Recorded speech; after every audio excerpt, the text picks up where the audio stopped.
ဒီလောကထဲမှာဆိုတနက်တစ်လက်ကိုတော့စောင့်ထားတယ်ကိုချစ်တဲ့ဘန်းတွေကိုကာကွယ်ဖို့လည်းဖြစ်နိုင်တယ်ရင်းနဲ့ကြက်ထဲရောက်နေကိုနှစ်ထင်ကိုတနက်နဲ့ပြင်ဖို့လည်းဖြစ်နိုင်ပါတယ်ဒါတော့ဖြစ်နိုင်ပါတယ်ဘာလို့ဆိုကိုမပိုင်ဆိုင်ရတဲ့အရာကြီးကစားတယောက်ပိုင်ဆိုင်သွားပြီဆိုရင်ဆုံးသက်ဖို့ကြိုးစားခဲ့ကြတယ်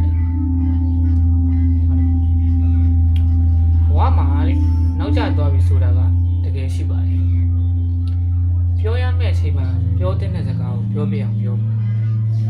ချစ်တဲ့အကြောင်းပဲဖြစ်ဖြစ်မချစ်တဲ့အကြောင်းပဲဖြစ်ဖြစ်ပေါ့ပြောတဲ့ချိန်ပြောလို့ဝေးသွားနိုင်ရှိတယ်သူကမချစ်တာကိုထုတ်မပြောခဲ့လို့ကိုကတကယ်ချစ်တယ်ထင်ပြီးစောင့်နေခဲ့တာရှိပါတယ်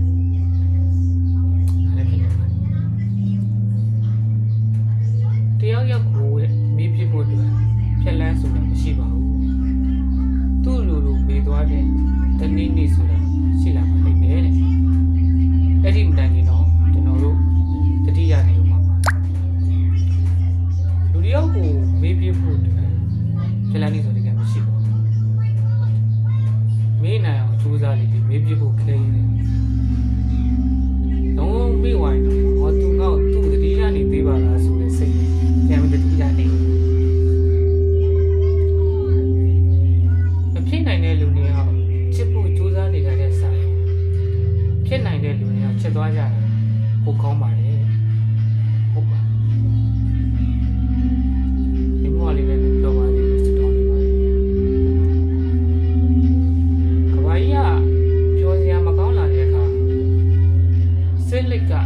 တက်တူစီရတည်ရနဲ့တောက်နေကြတယ်လူသိနိုင်မလဲတက်တရဲ့ရှင်ရဲ့ဒုက္ခလူတယောက်ကကိုချစ်တဲ့လူတယောက်ကပို့ပြန်မချစ်တဲ့အခါမျိုးမှာ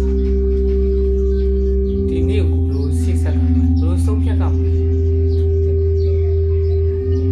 တော့မချစ်မခံရတဲ့လူတွေတည်တယ်ချစ်စရာတွေရှိတာပဲချစ်လို့မှမရတော့ဘယ်နဲ့လုပ်မလဲငါမှတယောက်တည်းရှိသူရမယ်သစ္စာကြီးမျက်ရည်